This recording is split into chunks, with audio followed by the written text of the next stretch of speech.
10 लाख का बजट है और गाड़ी लेनी है ऐसी कि जिसमें 5 लोगों की फैमिली कंफर्टेबली ट्रैवल कर ले। गाड़ी सेफ भी होनी चाहिए, माइलेज भी अच्छी मिलनी चाहिए। हम क्रेटा ईवी लेने का प्लान कर रहे हैं, बट क्या मारुति सुजुकी ई विटारा के लिए वेट करना चाहिए, एज इन प्राइसिंग के लिए वेट करना चाहिए? डीजल या पेट्रोल या फिर सीएनजी, हमें किस तरीके की गाड़ी लेनी चाहिए?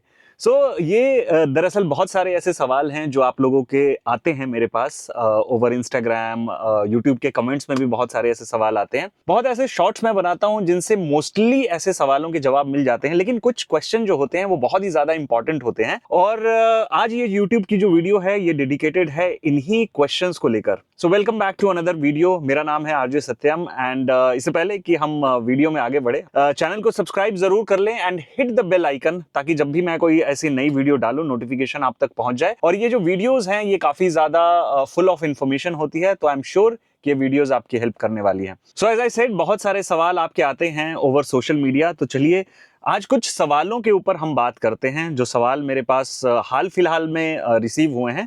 एक एक करके, चूंकि मुझे ऐसा लगा, मैं इन सवालों के जवाब इसलिए भी दे रहा हूं, मैं आपको क्लियर कर देता हूं, क्योंकि मुझे ऐसा लगा कि ये जो सवाल है ना, ये काफी ज्यादा लोगों के आते हैं, एज इन ज्यादा तादाद में मेरे पास रिसीव होते हैं।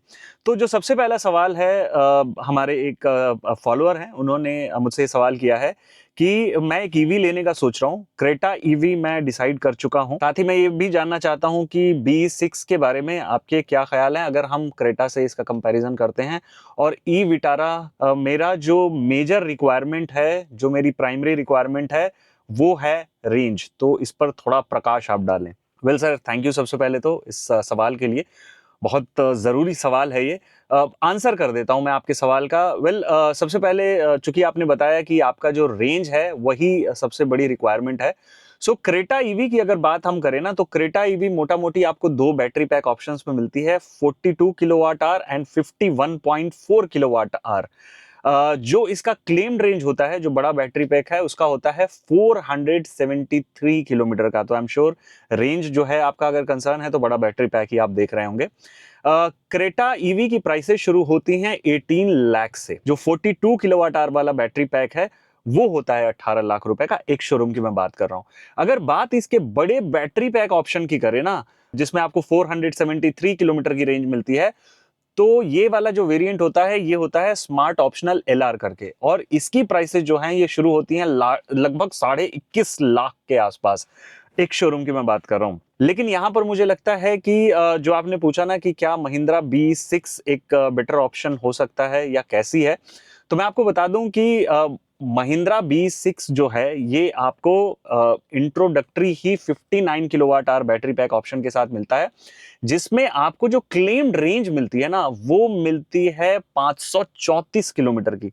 अगर ट्रू रेंज माने या रियल लाइफ रेंज भी माने तो ये मान के चल सकते हैं कि 500 के आसपास आपको देगी।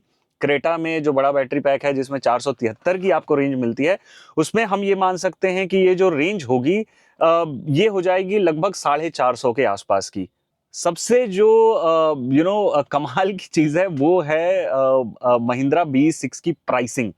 महिंद्रा B6 का जो ये वाला वेरिएंट है, जो बेस वेरिएंट है पैक 1, ये आपको कॉस्ट करता है 18,90,000 रुपए, यानी 19 लाख भी अगर आप मान लो तो 1 लाख का डिफरेंस है। बट जो रेंज है वो उसमें बहुत ज्यादा डिफरेंस आ जाता है। फीचर्स की अगर बात करोगे ना, तो महिंद्रा B6 के फीचर्स एक बार मैं आपको रीड आउट कर देता हूं। इलेक्ट्रिक पावर स्टीयरिंग मिलता है with variable gear ratio, multiple drive modes, boost mode, multi step regeneration मिलता है इंक्लूडिंग ऑटो मोड। उसके बाद one touch single pedal drive, cruise control, digital cockpit, bi LED headlamps with DRLs, LED tail lamps, fabric upholstery, 18 inch के wheels with aero cover, brake by wire tech, 6 air bag जो कि standard है obviously, all wheel disc brakes, driver drowsiness detection, electronic parking break, rear parking sensors with HD camera, twin 12.3 inch का जो पूरा screen का setup है वो मिलता है, pre installed OTT apps, fronts, auto headlamps, rain sensing wiper.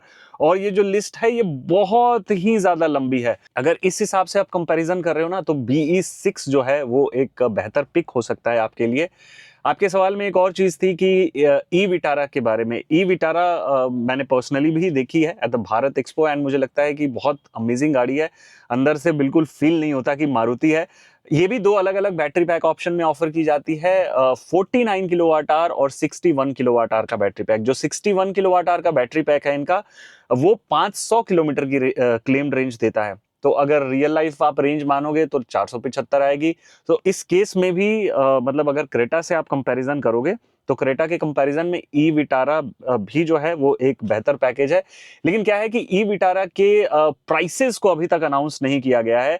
हालांकि इसके फीचर्स की अगर बात करें, जो टॉप एंड ट्रिम है उसमें आपको एडास लेवल 2 मिलता है, 10.25 इंच का फ्लोटिंग डिस्प्ले मिलता है, डुअल तरीके का इलेक्ट्रॉनिक पार्किंग ब्रेक, उसके अलावा 10 वे इलेक्ट्रिकली एडजस्टेबल सीट्स, और भी बहुत सारी चीजें इसमें मिलती हैं, ventilated seats, panoramic sunroof, wireless phone charger, और भी बहुत सारी चीजें। एक चीज मैं आपको और बता देता हूं, जो महिंद्रा B6 है उसके अगर चार्जिंग की बात करें ना, तो उसमें आपको 20 to 80% की चार्जिंग हो जाती है लगभग 20 मिनट में। एंड एक चीज उसमें और है, उसमें आपको एडिशनल पे करना पड़ता है फॉर चार्जर और इंस्टॉलेशन। वो मैं आपको स्क्रीन पर डिटेल दे दूंगा, वो आप देख सकते हैं। सो ये है आपके सवाल का आंसर। आई फाइंड कि अगर अभी के सिनेरियो के हिसाब से देखें, सो क्रेटा ईवी और महिंद्रा B6 में महिंद्रा B6 जो है वो एक बेहतर ऑफरिंग लग रही है हर तरीके से। बढ़ते हैं क्विकली अपने नेक्स्ट क्वेश्चन की तरफ। ये जो क्वेश्चन है ये हमारी एक फॉलोअर है, उन्होंने भेजा है। इनका है कि नेक्सॉन सीएनजी या ब्रेजा सीएनजी कौन सी बेटर है। मेरे लिए ज्यादा इंपॉर्टेंट अगर कुछ है तो वो है माइलेज। तो प्लीज मुझे बताएं, मेरा सिटी और हाईवे दोनों पर यूसेज लगभग बराबर सही है। ओके, सो नेक्सॉन आई सीएनजी जो है, मैं आपको बता दूं कि ये एकमात्र ऐसा गाड़ी है जो आपको टर्बो में भी ऑफर किया जाता है, और कोई ब्रांड जो है वो आपको टर्बो में इस तरीके की ऑफरिंग नहीं देता है। इसमें आपको 6 स्पीड मैनुअल ट्रांसमिशन ऑप्शन जो है वो मिलता है। बात अगर ब्रेजा की करें तो ब्रेजा में ऐसा ट्विन सिलेंडर या टर्बो नहीं है, उसमें आपको नेचुरली एस्पिरेटेड 1.5 लीटर का ही इंजन मिलता है विद 5 स्पीड मैनुअल ट्रांसमिशन। मैंने इसको लेकर के, ब्रेजा सीएनजी को लेकर के एक डिटेल्ड वीडियो बनाई थी ओनरशिप रिव्यू में, मैं आई बटन में आपको लिंक दे दूंगा, वो उसमें देख लेना। हालांकि उसमें ओनर जो है अलग तरीके के क्लेम जो है कर रहे हैं, बट जितना मैंने ड्राइव किया है और जितना मैंने लोगों से बात की है, तो जो ब्रेजा सीएनजी है उसमें आपको लगभग 20-22 के आसपास एवरेज आती है सिटी में, और जो नेक्सॉन सीएनजी है उसमें आपको 15 से लेके 17 तक का माइलेज जो है वो मिलती है सिटी में। वहीं अगर हाईवेज की बात करें तो हाईवेज पर जो ब्रेजा है उसकी एवरेज 25 साढ़े 25 के आसपास जो है वो रहती है। नेक्सॉन की अगर बात करें तो 22 से लेके 24 तक के अराउंड जो है एवरेज रहती है ऑन द हाईवे। बाकी मुझे ऐसा लगता है कि नेक्सॉन की बिल्ड क्वालिटी थोड़ी सी ज्यादा बेटर है, बट चूंकि आपने सवाल में क्लियर किया कि आपको माइलेज जो है उससे ज्यादा फर्क पड़ता है, तो ये माइलेज को लेकर जो है वो आपके सवाल का जवाब है कि ब्रेजा जो है थोड़ी सी ज्यादा बेटर परफॉर्म करती है in terms of mileage as compare to Nexon CNG.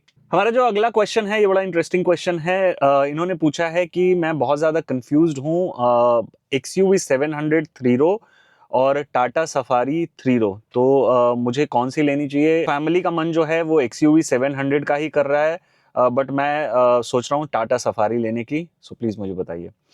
Well sir, figures की अगर बात करें, सेल्स फिगर की, तो लगभग हर महीने जो 700 है उसकी सेल्स की अगर बात करें तो वो 7,000 8,000 इतना अप्रोक्सीमेटली रहती है। एग्जैक्ट फिगर मैं कोट नहीं कर सकता, एक एवरेज फिगर मैं बता रहा हूँ।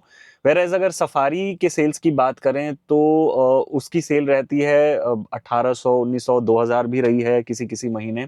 तो ये तो रही खैर सेल्स की बात, बट चूंकि आप डीजल की बात कर रहे हैं स्पेसिफिकली, सो डीजल का जो रिफाइनमेंट है इन XUV 700 वो बहुत बेटर है एज कंपेयर टू जो टाटा का इंजन है, जो कि एक फिएट सोर्स्ड इंजन है। बात अगर हैंडलिंग की करें या ड्राइविंग एक्सपीरियंस की करें तो मुझे लगता है टाटा सफारी की हैंडलिंग में कहीं कोई प्रॉब्लम नहीं है, बल्कि कई जगहों पर आपको लगेगा कि 700 से ज्यादा बेटर उसकी हैंडलिंग है। बात अगर थर्ड रो सीटिंग की भी करें तो वो भी ज्यादा बेहतर लगती है मुझे टाटा सफारी में, क्योंकि जो बीच वाली रो है उसमें थोड़ा रिक्लाइन और स्लाइड वगैरह का फंक्शन मिल जाता है टाटा सफारी में, जो कि 700 में नहीं है। एज इन आप रिक्लाइन तो कर सकते हो लेकिन स्लाइड नहीं कर सकते हो, और ये मेरी महिंद्रा से हमेशा से ही शिकायत रही है कि 500 बनाई तो भी उसमें इस तरीके का रहा कि स्लाइड और रिक्लाइन नहीं हो सकती। थोड़ा सा सोचिए फैमिलीज के बारे में। 700 बनाई तो उसमें भी स्लाइड का जो फंक्शनैलिटी है वो नहीं है। स्लाइड मुझे लगता है कि इंपॉर्टेंट हो जाता है, क्योंकि अगर किसी फैमिली में एवरेज हाइट वाले लोग हैं और वो चाहते हैं तीनों रो ऑक्यूपाई करना, तो तीनों रो बड़े आराम से ऑक्यूपाई कर सकते हैं। So coming back to your question and to answer your question, मुझे ऐसा लगता है कि 700 जो है it's a complete package, better offering. गाड़ी बाहर से भी देखने में आज की डेट में भी लॉन्च हुए इतना टाइम हो गया है, but it is still a head Turner. आप गाड़ी लेके निकलते हो तो छोटे बच्चे भी इसको देखकर बहुत ज्यादा एक्साइटेड हो जाते हैं। सो ये है हमारे वो सवाल जवाब जो सोशल मीडिया पर आए। बाकी इन गाड़ियों को लेकर आपका कहीं कोई एक्सपीरियंस है माइलेज को लेकर, कमेंट में जरूर बताइएगा। आपका कोई सवाल है तो मैं आपको वेलकम करूंगा, प्लीज अपना सवाल कमेंट में छोड़िए। इंस्टाग्राम पर भी मैं मिल जाऊंगा आपको, आरजे सत्यम के नाम से या ऑटो डेली सत्यम के नाम से, आप वहां सर्च कर सकते हैं। यूट्यूब हो चाहे इंस्टाग्राम, यहाँ पर मैं डेली शॉर्ट वीडियोज लेकर आता हूँ आपके लिए, जो कि फुल ऑफ इंफॉर्मेशन होते हैं। इसलिए इंपॉर्टेंट हो जाता है कि आप हमारा जो चैनल है उसको सब्सक्राइब करें and hit the bell icon, ताकि जब भी मैं कोई नई वीडियो डालूं नोटिफिकेशन आप तक पहुंच जाए। इस वीडियो में इतना ही, मिलता हूं मैं आपसे नेक्स्ट वीडियो में, तब तक के लिए ड्राइव सेफ।